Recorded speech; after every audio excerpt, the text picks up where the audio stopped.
Boa noite, Mayara. Boa noite. Oi, Tati. Boa noite.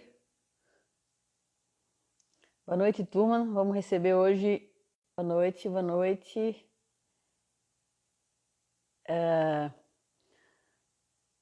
Vamos receber hoje o Dr. Marcel, de Curitiba. Boa noite, Luziana. Boa noite. Não sei quem é o nome ali no ar. A Luziana, boa noite. Vamos receber. Opa, já chegou aqui, já vou chamar. Peraí. Acho que ele está aqui. Não. Ainda não. Ainda não. Boa noite. Estamos aguardando então meu convidado chegar para a gente chamar e começar. Eu sempre entro um pouquinho antes, uns 5 minutos, para dar um tempinho. E... Vocês estão me ouvindo? Estão me ouvindo bem? Tati? Tá me ouvindo bem? Estão me ouvindo?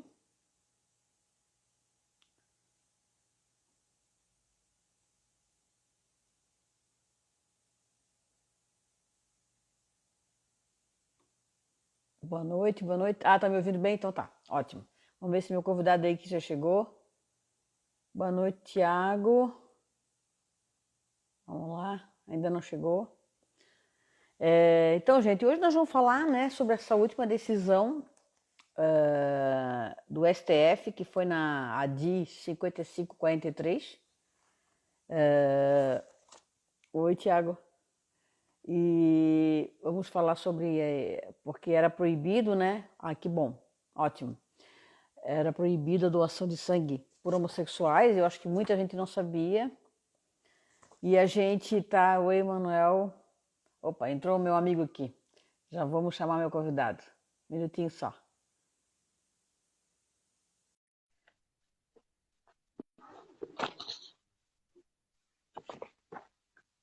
Vamos lá, aguardando, o Marcel está entrando. Então, nós vamos hoje falar sobre a ADI 5543, que é a ação direta de inconstitucionalidade. Boa noite! Como vai, minha querida Margarete? Você tá me É escutando bom botar bem? fone. Tem fone Tô, aí? Tô ouvindo bem. Ah, tá, tô ouvindo bem. Tá me ouvindo bem? tô. E tô de fone aqui, ó. Tá Ah, bem tranquilinho. Só aguardando aí pra ver prazerzão. se... Prazer, Marcel, doutor Marcel Jerônimo. Eu queria que tu te apresentasse primeiramente e falasse um pouquinho da aliança para nós, tá? Ah, legal, Nossos legal, amigos. Margarete. Claro, claro. Margarete, primeiro, agradecer de fato o convite.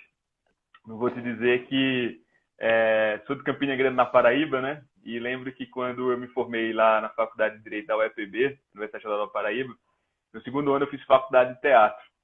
E daí, eu lembro que naquela época eu pensava que sonhava em ser ator, enfim, eu gosto da ideia.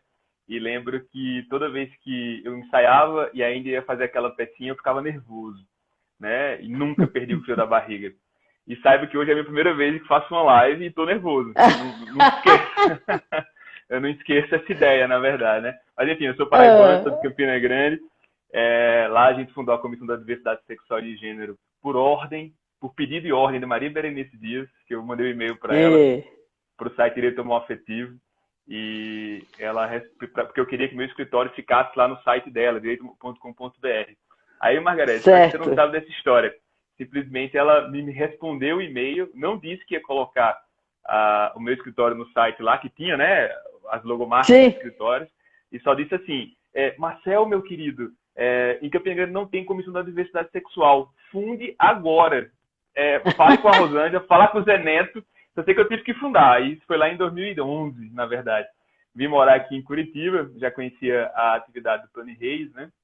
E aí que eu pude vir trabalhar aqui na Assembleia Legislativa do Paraná e pude conhecer o trabalho do Grupo Dignidade, agora da Aliança Nacional LGBTI, que é uma entidade de proteção e defesa da população LGBT que atua nacional e internacionalmente.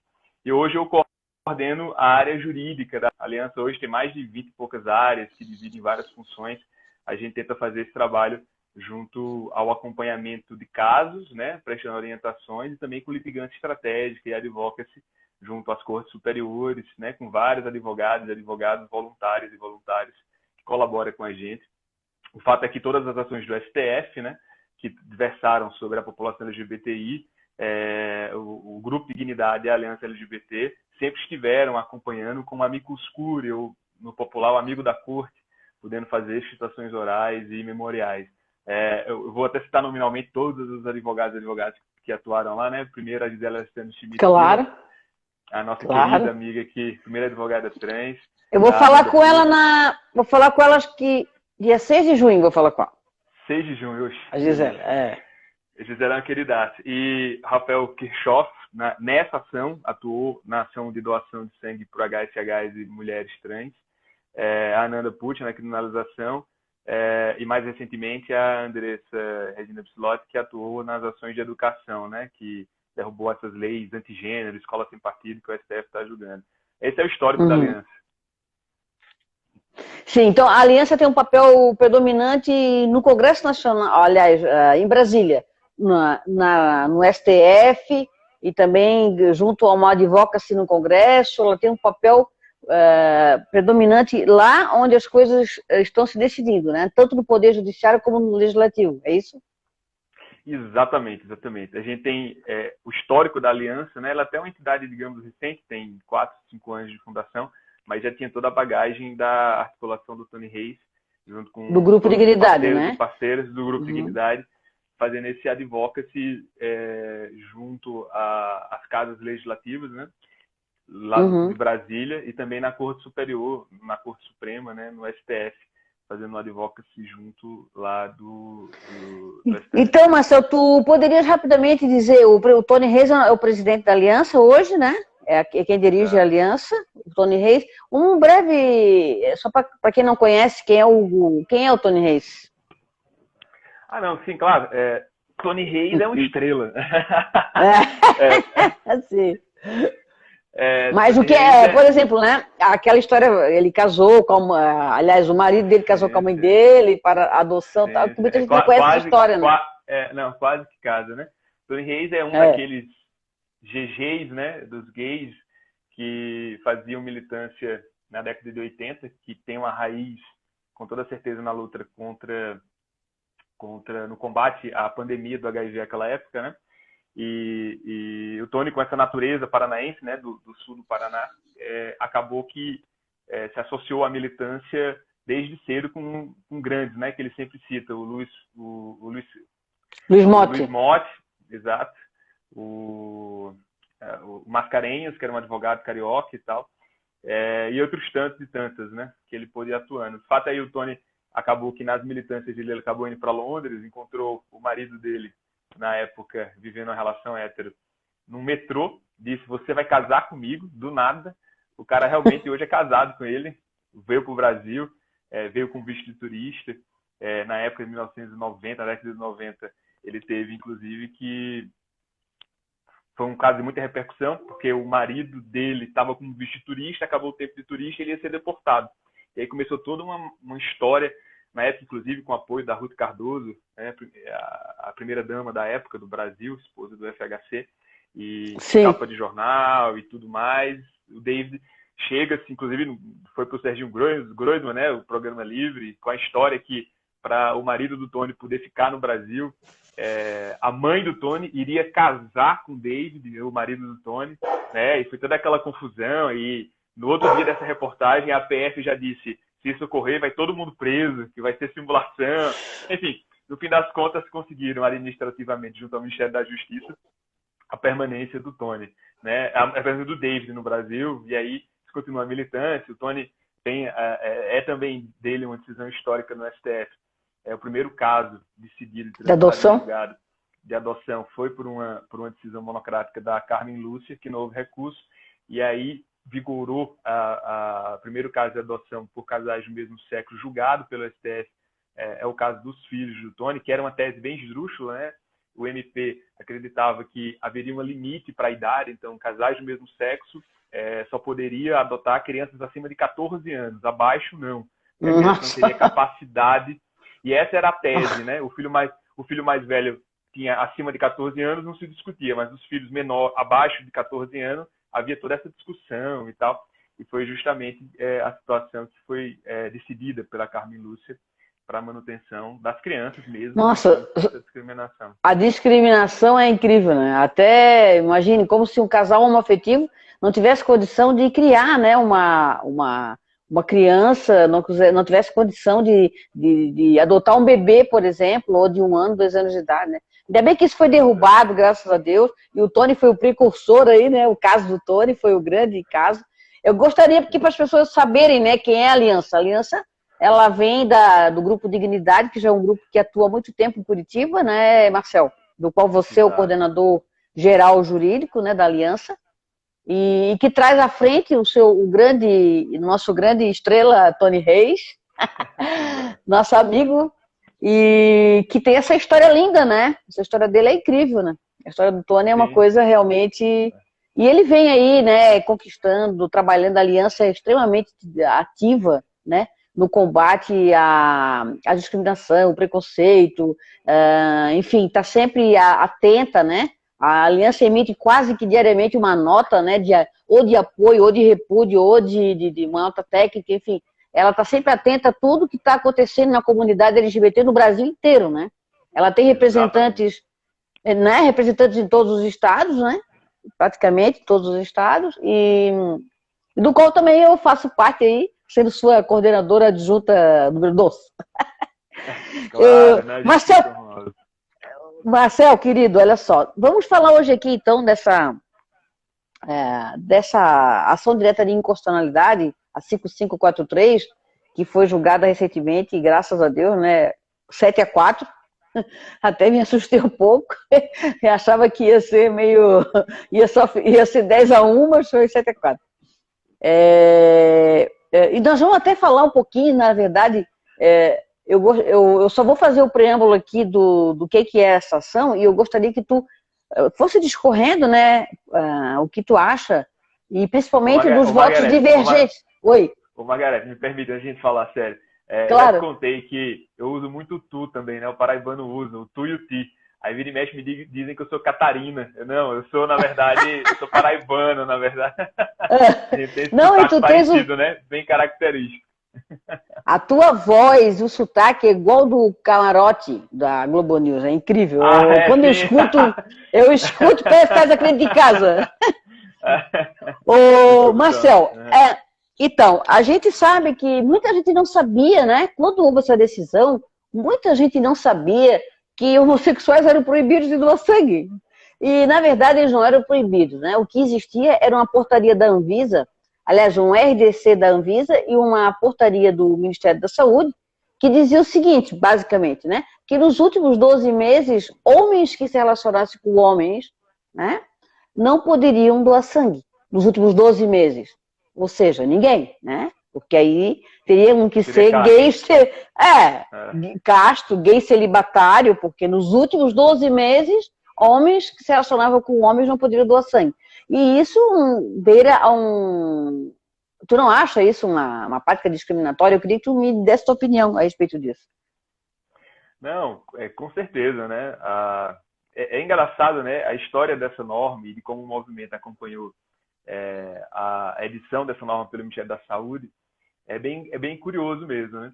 Porque em um primeiro momento, diante da pandemia do HIV na década de 80, havia-se de fato um descontrole e, inclusive, de maneira muito pejorativa, foi utilizado a pandemia, a peste gay, né? Como se houvesse uma relação direta com HIV e a comunidade gay. E, nesse sentido, as normas de vigilância sanitária, elas vinham tentando regulamentar a questão da doação de sangue, sempre estabelecendo essa regra discriminatória no que diz respeito a pessoas que fazem sexo com homens que fazem sexo com outros homens. Com outros homens. É curioso notar, e aí tem algumas coisas curiosas nesse sentido. A primeira que eu já destaco justamente que o termo científico que utiliza-se é HSH, né? Homens que fazem sexo com outros homens, por entender que há situações de homens que não são gays, né, mas são bis, ou até homens que, enfim, estudando um pouco a teoria das relações da diversidade sexual, a gente entende que existe até, eu acredito nisso, né? Eu realmente acredito nisso, e até porque há estudos que demonstram isso, que homens em privação de liberdade, eles necessariamente não são gays, mas diante do seu contexto de cárcere, acabam se relacionando com outros homens, né? Por aquele momento específico, episódico, né? A mera curiosidade também faz o homem se relacionar com outro homem, que eu acho até saudável, eu até indico para muitos amigos que possam experimentar mais sua sexualidade, né? E não que vá se definir por uma mera relação, né? Eu sempre brinco. A gente pode, para dizer que não gosta de berinjela, tem que comer a berinjela, né? Tem que saber, senão vai ficar na dúvida para sempre. Isso a gente falava muito. Exatamente. Se a gente for... Fala. Não, e aí é curioso, porque sendo HSHs, homens que fazem sexo com outros homens, absurdamente os hemocentros e hemobancos estavam também vedando a doação por parte de mulheres travestis e transexuais. Ou seja, a condição de gênero definido como mulher era resgatado o seu sexo biológico, né, que viola totalmente a decisão que foi proclamada pelo STF pela DI 4275, que garantiu o direito à autodeterminação de pessoas transgênero para retificação do seu nome e do seu gênero, mas não era só os HSHs, também as mulheres trans e travestis que também eram impedidas de doar. Na verdade, se tu me permite, na verdade era pênis com pênis, né? Só faltava eles deviam ter dito isso.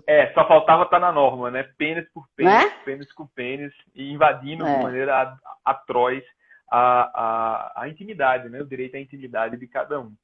E desde quando, Marcel, que tem essa proibição, tu sabe? A norma é de 2014, não? Tu sabe desde quando?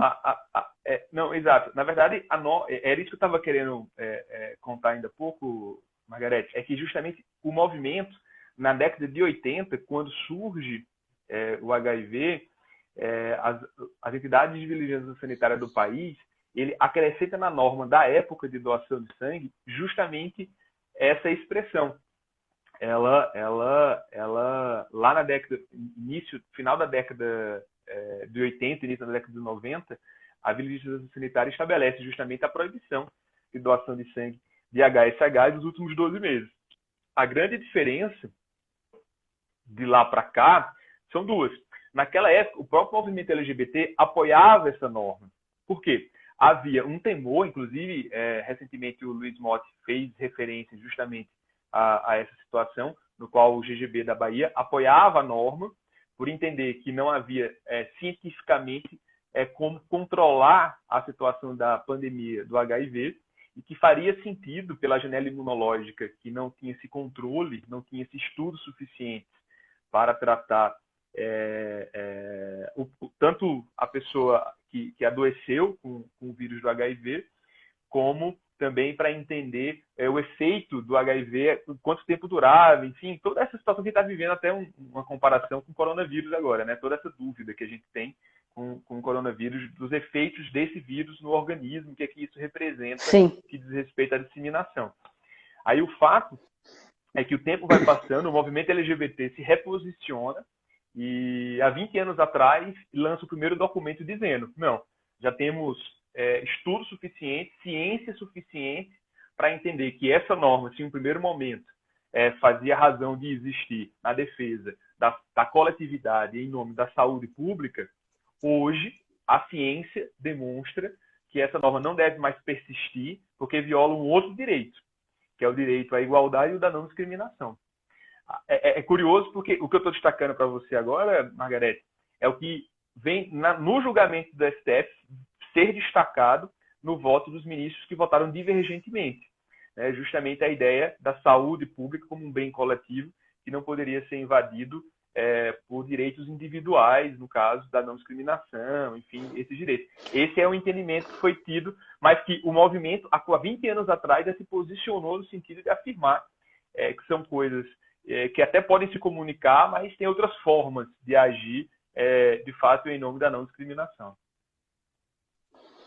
Então, olha só, interessante, os votos divergentes ali, a exceção do Alexandre de Moraes, que ele me parece que deixa o sangue numa quarentena, ele concorda com tudo, mas deixa o sangue numa quarentena, né?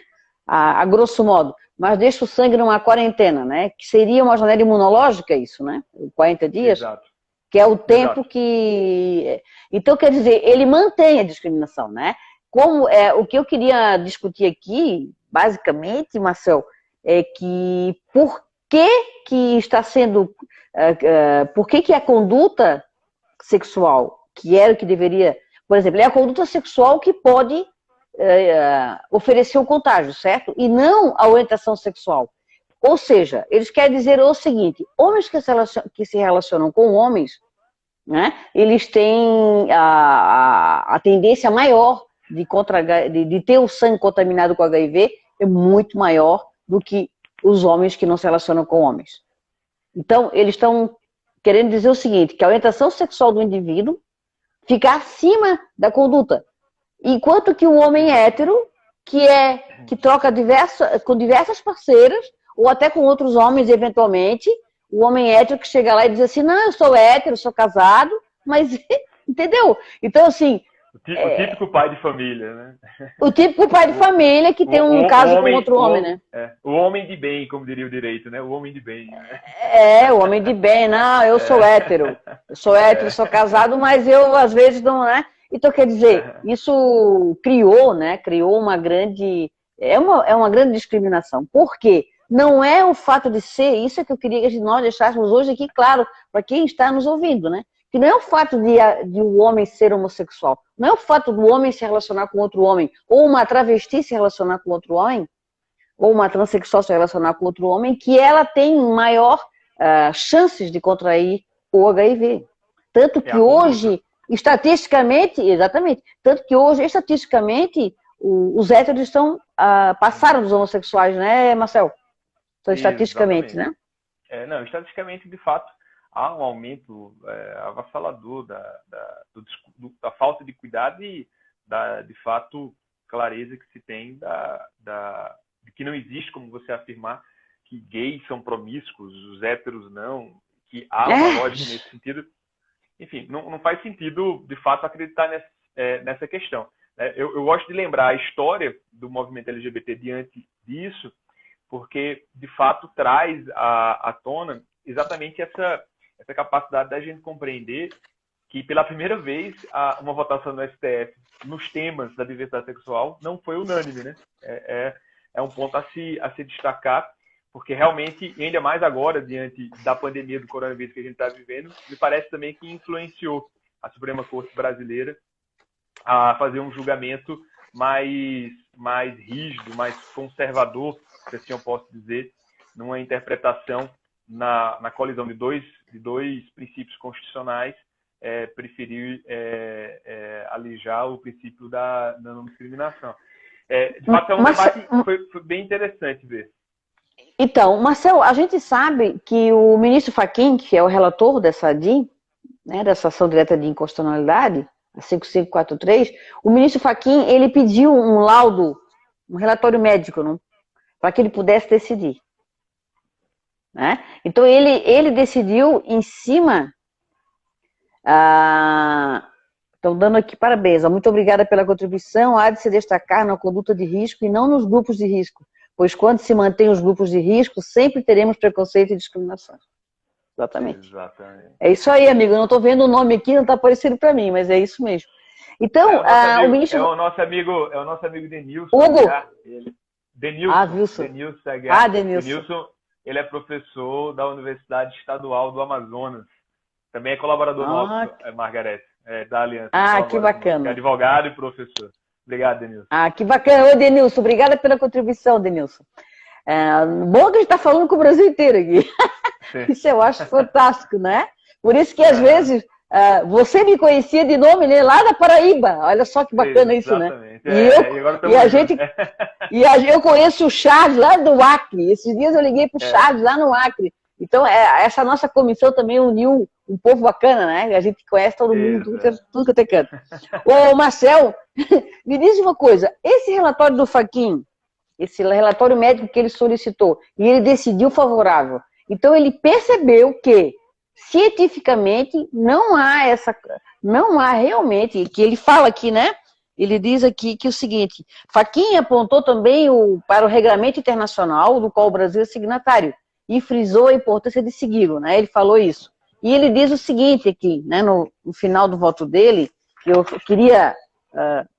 ele diz o seguinte, as regras violam o direito à igualdade e à não discriminação dos homens homossexuais à medida que estabelecem restrição quase proibitiva para a fruição de duas dimensões de direitos da personalidade, né? O de exercer o ato empático e solidário de doar sangue ao próximo e o de vivenciar livremente a sua sexualidade. Isso eu achei lindo, né? Porque também eu já escutei relatos de pessoas que foram nos bancos de sangue e que se sentiam, além de se sentir discriminadas, se sentiam assim inferiorizadas porque não estavam conseguindo ser úteis à sociedade, né? À coletividade, porque não poderiam doar sangue por ser homossexual. Eu queria que tu falasse um pouco disso para mim. O que tu acha disso? Né? Essa coisa que também... Sim. Você tocou num ponto que é... Sabe que depois da decisão do STF, acabou que houve vários debates na sociedade, né? Enfim, no meu trabalho, se conversou sobre o que essa decisão afirmava ou não. E eu cheguei a escutar de algumas pessoas a seguinte afirmativa. Mas qual o problema para derrubar essa norma? Só era o cara chegar lá e dizer que não fazia sexo com outro homem e podia doar simplesmente. A gente fica diante, a depender de como você analisa isso, acha uma saída interessante, né? Mas diante de uma pessoa que busca, de fato, ser correto na vida, né, e tem valores e princípios muito bem definidos, ele ficava diante de uma cruz de uma espada muito objetiva. Ou ele mentia, ou ele era discriminado. Essa era a realidade cotidiana de homens e mulheres de travestis na hora de doar seu sangue. Ou ele mentia, que tem vários relatos, inclusive surgiu na internet alguns relatos de pessoas dizendo que doava mentindo, tinha que mentir para poder doar o sangue, e enquanto outros, de fato, se sentiam discriminados. O Grupo Dignidade, inclusive, fez em parceria com a agência publicitária aqui em Curitiba, justamente uma campanha publicitária que fazia justamente o que seria isso. Eles montaram um balcão de doação de roupa numa loja aqui em Curitiba, que pedia para as pessoas doarem, e quando as pessoas chegavam com peças para doar, a pessoa que estava recebendo olhava a peça e dizia, não, essa não vale para doação não. E eram até peças bonitas, assim, essa não vale não, está rejeitado. A pessoa se espantava, e ideia de pegadinha, né? E a partir daí ela afirmava, bom, isso acontece com gays quando vão doar sangue. Eles, só por uma conduta que eles, ao trazerem, são identificados, eles são proibidos de doar sangue só por esse motivo.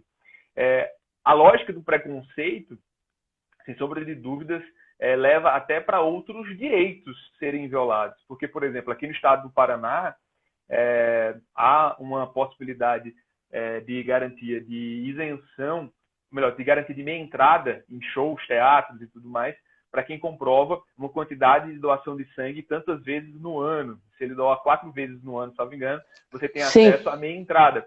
Então, era um outro direito violado por você querer fazer a boa ação. Eu não poderia fazer a doação, porque eu perdi até outro direito. Concurso público também, né? Concurso público, isenção para poder doar, para doadores de sangue buscar isenção junto à inscrição de concurso público. Então, eram vários direitos, eram vários...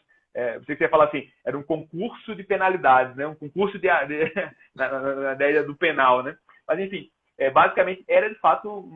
a gente tinha essa realidade. A gente tem ainda, né? Porque ainda alguns bancos proibem. Eu acho que a gente pode conversar um pouco sobre isso mais à frente, o que a gente pode fazer nesse sentido.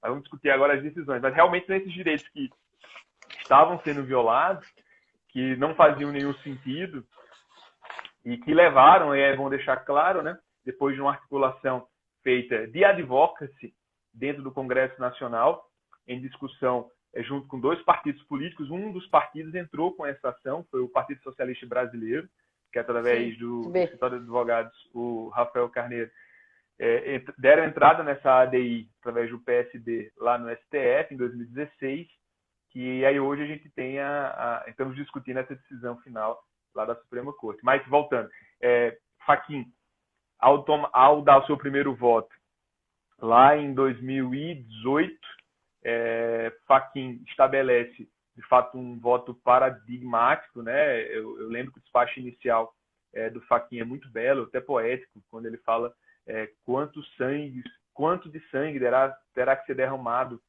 pela lixeira para nós entendermos o valor da não discriminação, né? Ele fazia uma analogia bem bonita com a ideia do descarte de sangue de pessoas HIV, pessoas HSH, mesmo tendo a possibilidade de fazer testagem de HIV hoje, com janela imunológica de 21 dias, né? Abrindo um espaço muito maior.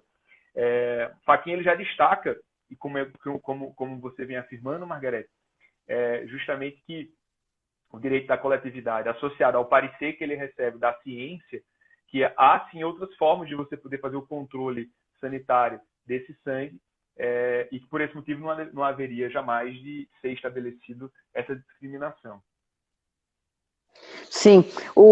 Vamos falar um pouquinho aqui dos divergentes. Então, Alexandre de Moraes diz que o sangue coletado deverá ser devidamente identificado e somente será submetido aos necessários testes sorológicos após o período de janela sorológica, definido como necessário pelos órgãos competentes, no sentido de afastar qualquer possibilidade de eventual contaminação. Então, aqui, ele mantém a discriminação. Tu não acha, Marcelo? Com toda certeza. Parcial. Porque, inclusive, eu acho que ele incorre até conceitualmente na questão médica, né? Porque a janela imunológica, ela estabelece do sangue correndo nas veias do organismo que eventualmente pudesse estar infectado. Se eu tiro esse sangue, a janela imunológica não vai importar mais, porque o sangue já está coletado. O sangue testado hoje ou depois de 40 dias vai ser o mesmo sangue que não está em circulação nesse organismo que possivelmente esteja infectado. Então, conceitualmente, inclusive, dentro da decisão da Alexandre de Moraes, acho que ele peca já nesse sentido. E, de todo modo, estabelecer uma quarentena seria, sem sombra de dúvidas, garantir um meio direito à não discriminação. Porque você teria, de maneira muito estranha, a realidade de submeter uma pessoa à doação, criando uma expectativa nessa pessoa meia, diferente de outras pessoas. A pessoa vai ficar num momento de tensão, enfim, sabendo que ela não vai ter o mesmo tratamento dado às demais pessoas que estão naquele mesmo espaço que o Hemocentro, né? Realmente o que ele propunha era um meio direito à não discriminação, não fazia sentido. Sim, e o Marco Aurélio também divergiu, mas aí ele não disse nada com nada aqui, né, Marcelo? Ele fala que, embora o risco na coleta do sangue de gays não decorra da orientação sexual, a alta incidência de contaminação observada, quando comparada à população em geral, fundamenta a cautela implementada pelas autoridades de saúde com o fim de potencializar a proteção de saúde pública. Ele se baseou no mesmo relatório do Fachin, será, Marcelo? Quando ele fala isso?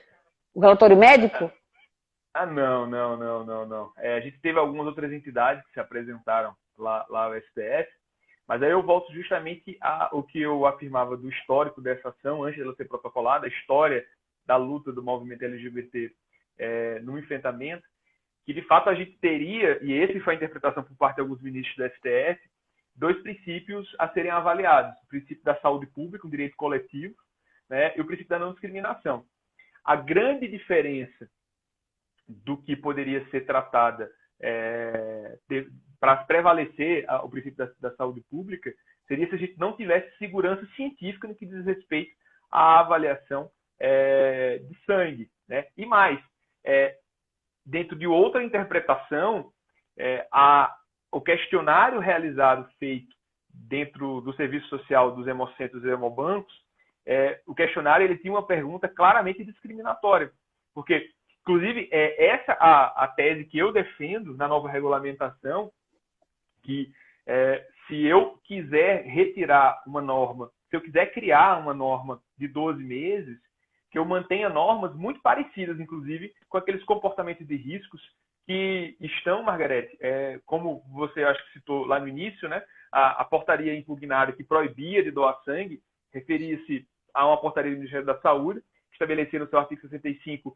algumas condições, entre elas pessoas que compartilharam seringa para se drogar, pessoas abusadas sexualmente, enfim, algumas regras, e no meio colocava HSH, né, que é uma relação de afeto pessoal. Vale salientar, seriam HSHs ou mesmo homens gays casados com outro, que só fez sexo com outra pessoa, que essas pessoas não fizeram sexo com mais ninguém, que afirmam elas mesmas que não fizeram mais ninguém, também eram proibidos de doar, ou seja, é um absurdo completo.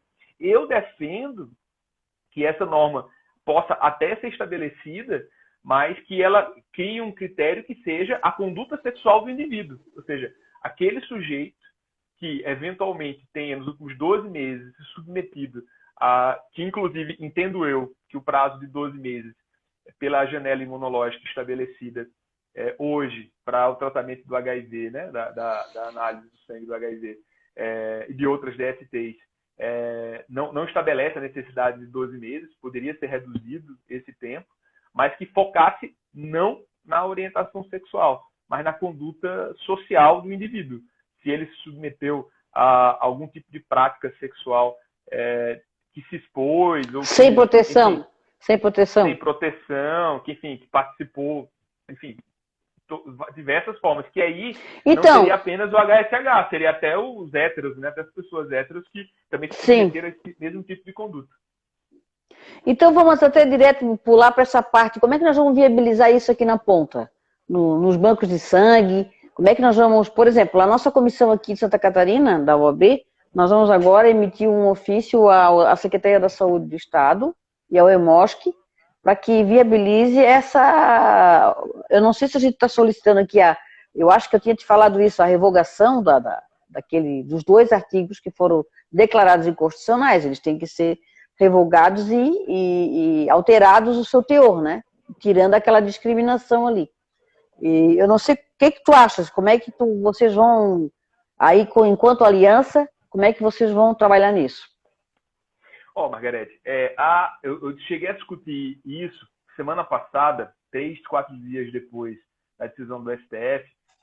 A Anvisa publicou no seu site, ela publicou a informação que mesmo diante da decisão do Supremo Tribunal Federal, os hemocentros deveriam continuar impedindo a doação de HSHs de maneira muito ousada e contra a lei, contra a soberania do Supremo Tribunal Federal, afirmando que está no site da Anvisa, informando que os hemocentros e hemobancos deveriam permanecer com a regra, porque ainda haveria prazo para recurso, e que, enquanto houvesse essa pendência, ainda iria se discutir. Bom, a própria jurisprudência, né, enfim, as decisões do STF vêm sendo reiteradas, é um dispositivo que, enfim, é afirmado, já é sedimentado, já é afirmado lá pelo Supremo Federal, é que as ações do tipo que foi julgada, que são ações diretas de inconstitucionalidade, que têm efeito erga omnes, né, que têm uma repercussão imediata, elas de fato começam a valer da data da decisão da ata de julgamento. E não é nem da publicação do acórdão do julgamento, é da ata de julgamento, que é o documento simples, publicado. Eu estava até, no início da nossa conversa, eu entrei no site para ver se já tinha sido publicada a ata de julgamento. Tá. Não foi. Até achei estranho. Eu devo amanhã, inclusive, entrar em contato na assessoria do STF para ver por que ainda não foi publicado. Porque, com a ata de julgamento sendo publicada, todos os hemosbancos, eu entendo e defendo que ele tem que adotar uma postura simples. Para quem nunca doou sangue, ou para quem já doou sangue, mas não se lembra, o que ocorria no caso dos HSHs, dos gays, das mulheres trans e travestis. Você entra, preenche o cadastro inicial na porta do hemocentro, depois você vai para uma sala no qual tem um serviço social que faz algumas perguntas da sua conduta, depois faz algumas testagens do sangue, depois você é levado para a sala que você, de fato, tem a retirada do seu sangue. O que ocorria com HSHs? Ele fazia o cadastro, quando ia para a entrevista social, tinha várias perguntas. Quando ele respondia à pergunta, você já fez sexo com outro homem nos últimos 12 meses? A pessoa dizia sim. Naquela pergunta, ele dizendo sim, a entrevistadora, o entrevistador suspendia a continuidade e já proibia a pessoa de continuar o seu processo de doação de sangue. O que eu entendo? Com a publicação da certidão da ata de julgamento dessa decisão do STF, o efeito é imediato. E, de maneira prática, o que significa isso? Que, quando eu for doar meu sangue, eu vou inclusive, eu estou esperando isso para eu doar sangue, né? Eu sou um homem gay e aqui no Paraná fui vedado de doar sangue, por esse motivo. Minha intenção é ir num hemobanco, né? Esperar o serviço social fazer as perguntas, e eu espero que, com a decisão do STF, na hora que chegar essa pergunta, a atendente pule a pergunta, passe para a próxima. Aquela pergunta, ela é derivada da norma que foi impugnada. E dessa maneira, essa pergunta ela tem que ser suspensa de todos os questionários, de todos os hemocentros e hemobancos do país. Essa pergunta não pode mais existir, sob pena de estar sendo violada a decisão do STF. A minha intenção, a edição da Aliança, já discutida inclusive com a diretoria da Aliança, é que assim que haja a publicação da ata de julgamento, que a gente possa entrar ou com petição, e eu estou avaliando junto com o corpo jurídico, inclusive com você, ou que a gente entra com a petição da Aliança nos autos da ação direta de inconstitucionalidade 5633, pedindo para o Fachin reiterar a obrigatoriedade de justamente suspender a pergunta nos questionários, se não entrar com a reclamação constitucional contra a publicação que está da Anvisa para ter liminarmente alguma decisão do STF suspendendo justamente essa questão. Se ainda o que de fato é que se ainda assim nesse período, depois principalmente se for publicada a ata de julgamento, desse julgamento houver discriminação, outro caminho que pessoas do mesmo que os HSHs e mulheres trans podem fazer, essas pessoas também podem buscar a ação reparatória por danos morais, né? Porque vai haver uma clara discriminação sem base legal, sem ato normativo no qual essa discriminação se justificava, né? O agente público, quando negava ante a decisão do Supremo, ele negava em estrito cumprimento de uma norma legal, que era justamente a portaria do Ministério da Saúde. Hoje, saindo do mundo jurídico, com a publicação da ata de julgamento, o efeito é imediato, é vinculante e erga omnes, essa negatória por parte de um servidor do Estado vai garantir o direito de responsabilidade objetiva do cidadão discriminado contra o próprio Estado, né? Então, se o hemobanco é administrado pelo Estado ou se for pelo município, em alguns casos, caberia uma ação indenizatória contra o hemobanco, contra o Estado ou contra o município diante dessa situação. A Aliança ela vai atuar na perspectiva coletiva, que é justamente que se manter com a publicação essa posição por parte dos hemocentros, de fato a gente vai requerer ao STF que olha os cachorros, olha, já tá cachorrada. Ai, olha, as minhas lives... Aí, Margareth? Tem dois, mas... Dois? Duas, mas é uma gigante, ela... Uou, uou, uou, uou. Ai, de vez em quando acontece isso. Não, vai, fica divertido. Você sabe que eu até queria ter um animal, né? Mas eu brinco que eu tinha um pé de manjericão na minha casa e eu acabo vindo pouco em casa e tal, e não é que o pé de manjericão morreu. Aí eu fiz, se eu matei um pé de manjericão, eu tenho um animal? Não, eu não vou fazer esse mal, não. Eu não vou ter, não. Eu tenho que ter mais cautela e mais cuidado. Tudo energia, né? Não, e se eu não cuido, né? Se eu não cuidava do pé de manjericão.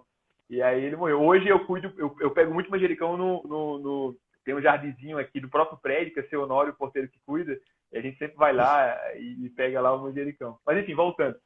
De fato, no que diz respeito a providência prática que pode ser realizada por parte de HSHs, de homens que fazem sexo com outros homens, mulheres travestis, eu tenho uma opinião muito, muito, muito objetiva dos casos de atendimento jurídico que eu faço por parte da população LGBT, sabe, Margareth? Eu sempre gosto de alertar que a gente já teve muitos direitos violados, já tivemos muitos direitos violados. Eu sei que a paciência, para quem já sofre tanto, não é o caminho mais adequado. Mas eu tento sempre trabalhar o psicológico, conversar, eu tenho uma perspectiva sempre de um otimismo inveterado, acho que tudo vai dar certo, eu tenho essa crença objetiva, e tento sempre tentar acalmar as pessoas para também não levar descambar para a judicialização desenfreada por parte dessas questões. Sim. A gente tem uma decisão do STF já que nos garante esse direito, e a coisa que eu sempre digo é, gente, a gente está construindo nossa igualdade, é um processo bonito de se ver, né? Essa construção da igualdade que nós estamos conseguindo, de fato, garantir. E, nesse sentido, eu sempre peço que a gente tenha cautela. Vá se perguntando, a gente da Aliança Nacional LGBTI, nós estamos disponíveis a escutar nas nossas redes sociais da Aliança Nacional LGBTI, do Grupo Dignidade. A gente sempre responde todas as perguntas que são nos feitas, né? Hoje, a realidade é que tem alguns hemocentros que já estão aplicando a norma, já mesmo sem a publicação da ata de julgamento dessa ação de controle concentrado de constitucionalidade, já estão cumprindo a norma. Inclusive, eu estava vendo hoje à noite, antes de entrar nessa live contigo, estava vendo uma reportagem do G1 São Paulo, se não me engano, contando a situação de um jovem de seus 23 anos, e pela primeira vez ele estava podendo doar sangue, né? Ele sempre se entendeu como homem gay, nunca tinha podido, e estava doando sangue naquela oportunidade. Então já tem hemobancos, né? Bancos de sangue aceitando. Já tem aceitando. Mesmo com essa portaria da Anvisa dizendo que cabe recurso, enfim. Exatamente. Deu uma travada. Deu uma travadinha. Agora voltou. Agora voltou.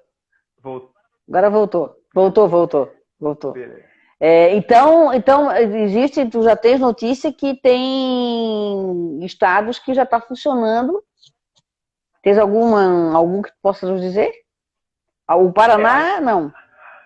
No Paraná eu não tenho essa informação, né? O que eu estou esperando na parte jurídica, inclusive se deu uma boa ideia, eu acho que vamos tentar, via Aliança Nacional, tentar entrar em contato com alguns hemobancos para fazer justamente essa consulta, para saber como é que está essa realidade, fazer um mapeamento, né, de como está essa situação, se estão de fato acompanhando o que a Anvisa diz ou estão respeitando o Supremo Tribunal Federal, já para a gente poder até divulgar mesmo, dizer, enfim, já fazer o reconhecimento.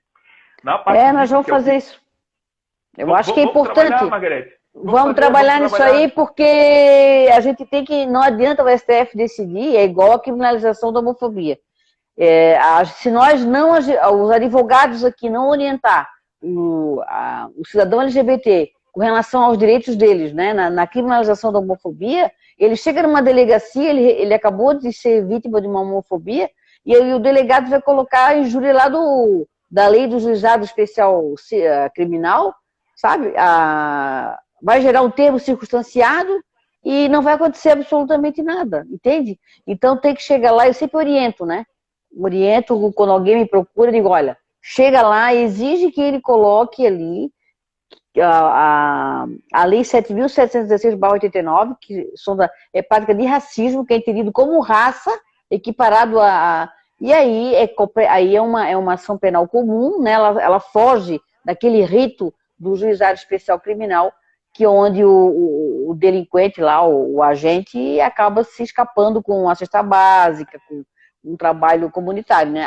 Já com o crime racial, não, né? O crime racial tem reclusão, então é uma outra conversa. Mas o Marcel... Fale. Teve uma colega sua aqui, inclusive, que deu uma boa noite para a Luna, uma participação especial para a Luna. Quem é a Luna? A Luna é minha cachorra. A Flatoria. Depois ela a Flávia. A Flávia. Ela comenta aqui, inclusive, que esse governo adora descobrir decisão judicial. Isso é verdade. O governo federal... eu posso chamar... Não, vamos tentar manter mais polido aqui, né? Mas não, pode. Esse desgoverno, esse canalha que está aí no poder, né? Tem essa maneira. Eu queria só, com o meu otimismo inveterado, só trazer à luz um pouco de um lado da história, que os hemocentros e hemobancos são administrados pelo Estado, né? É o Estado, muitos estados que mantêm dentro da Secretaria Estadual de Saúde esses hemocentros e hemobancos. Entendo eu que essas secretarias de Estado, como tem feito no que diz respeito ao coronavírus, devem, de igual maneira, respeitar a decisão do STF e fazer esse cumprimento. Mas eu acho que a Margarete, inclusive, tocou num ponto muito interessante, que a gente poder fazer esse levantamento. Eu acho que a Aliança faz e vamos trabalhar na divulgação para que as pessoas tenham essa tranquilidade. Além disso, de fato, assim que for publicado, já acionarmos o STF para poder referendar. Nós poderíamos fazer isso nos hemobancos aí do país, aí dos estados, e depois informar para todo mundo. Olha, lá no Paraná tá tudo bem, Santa Catarina também não, né? Rio Grande do Sul. Aí, inclusive, fazer um mapinha e contactando as comissões da diversidade da OAB, né, nos estados, que eles são a nossa ponta lá, e ou o pessoal da Aliança também. Mas até interessante via OAB, né? Que via OAB fica interessante, assim, de contactar. Mas eu vou sugerir também, eu faço parte também da Comissão Federal, né? Da OAB Nacional. Então eu vou sugerir a nossa presidente, a Raquel Castro, também com relação a isso, que daí ela manda para todas elas, né? Eu acho que o que é uma forma de nós tentar fazer cumprir aquilo que é decidido, porque senão, né? Fica todo mundo... Exatamente. Tem que cumprir. Exatamente. Infelizmente, né, Margarete, é ruim, e nesse ponto é muito ruim destacar que, infelizmente, todos os direitos que garantem mínimo de dignidade e igualdade da população LGBTI não vieram do legislativo, né? Tiveram que vir por decisões judiciais.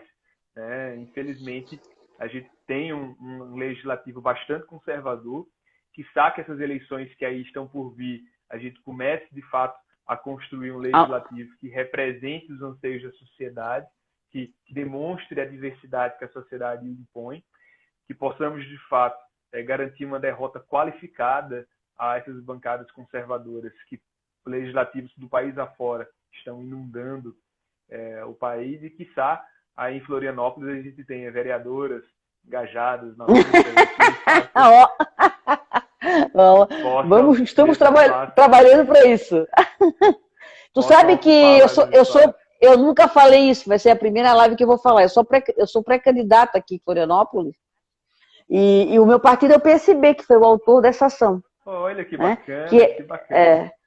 É um partido que eu escolhi por conta dessa luta nessa plataforma de direitos humanos, né? E LGBTI bastante forte.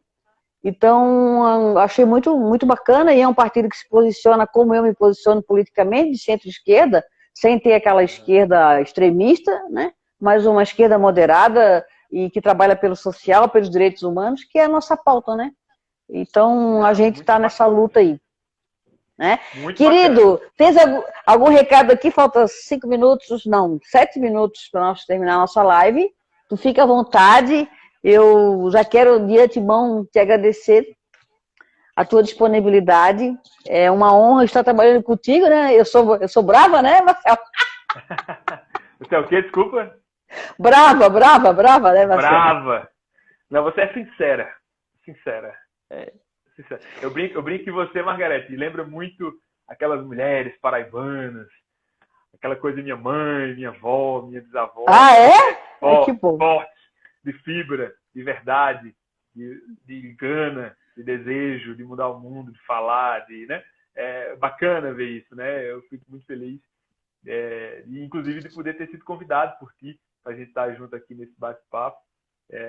Até te digo que se no começo eu falei que eu estava nervoso, seu papo me deixou mais tranquilo, você tem uma forma muito agradável de conversar, eu fiquei mais relaxado, consegui ficar mais tranquilo. Mas, de fato, Margarete, assim já para esse final, né? Vamos fechar 1 hora aqui de conversa. E, então... Tá, beleza, tem 7 minutos aqui, tranquilo. E, de fato, falar um pouco mais sobre a Aliança Nacional LGBTI. Isso é importante. Sobre o nosso trabalho ali desenvolvido. A gente precisa de voluntários e voluntárias, né?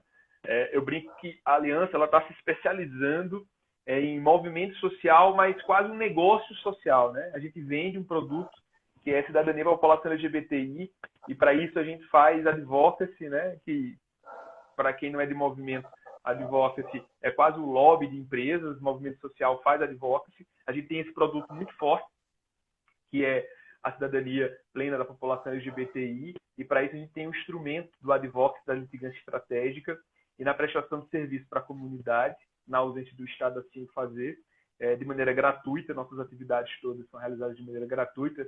Todos os nossos advogados e advogadas agem pro bono, né? Enfim, de graça. eu não recebo nenhuma remuneração para atuar na coordenação da área jurídica da Aliança, mas a gente conta com muita ajuda de advogados e advogadas, de estudantes de direito, demais profissionais da área jurídica do país afora, ajudando na Aliança Nacional LGBTI para produzir todas as notas que você fez referência, os ofícios.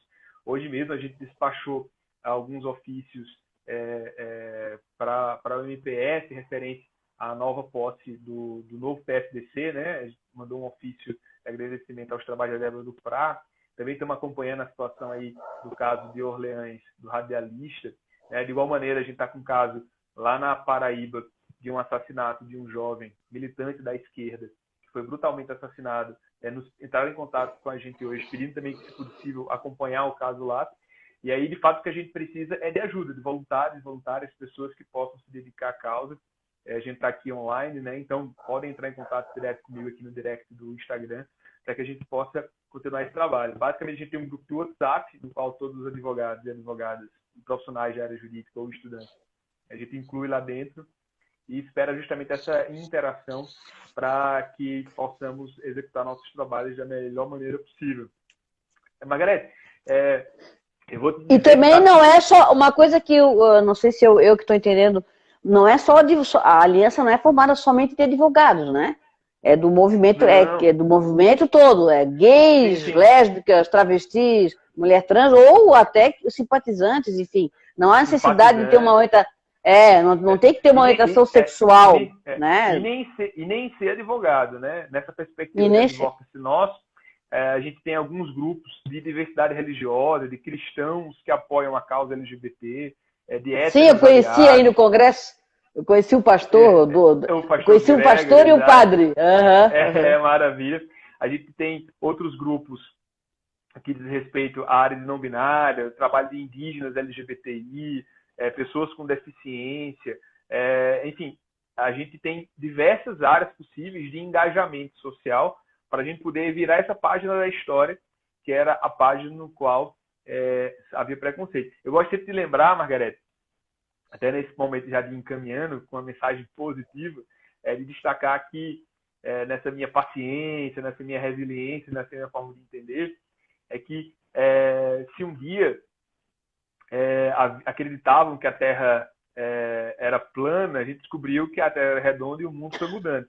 Se um dia, em que pese alguém duvidar disso, mas um dia havia razão e havia quem defendesse a discriminação racial, inclusive utilizavam negros como escravos, tiveram bravos e valentes, pessoas que estiveram à frente da sua história, que defendiam e defenderam os direitos da população negra.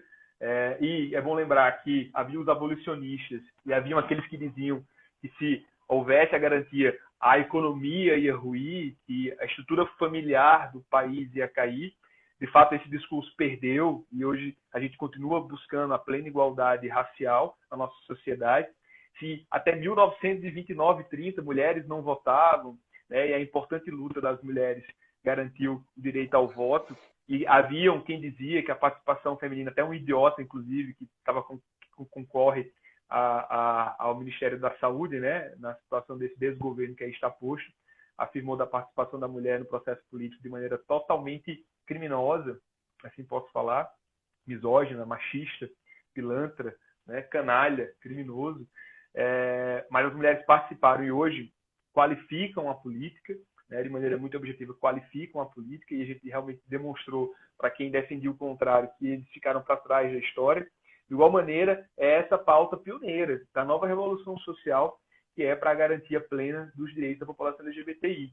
É o reconhecimento de que, para quem estiver do outro lado da história, de fato, vão ser os esquecidos, né? Vão ser aqueles de pensamento retrógrado e atrasado. O tempo vai passar e não tenho dúvidas que a minha grande questão a gente vai conseguir a plena igualdade mais rápido ou vai demorar mais? Né? Para mim é só questão de tempo. Bom, vai cair. Vai cair nessa live. Absoluta. Vai cair nessa live. Querido, vai cair agora, só para não cortar. Sim. Te agradeço muito, tá? Mas dá para dar um tchau ao seu, 14 segundos, 13 segundos. Margarete, beijão, pessoal, beijão, tá à disposição. Agradeço mesmo. Tamo junto na luta. Tchau, tchau. Gratidão, querido. Beijo. Te Gratidão. amo.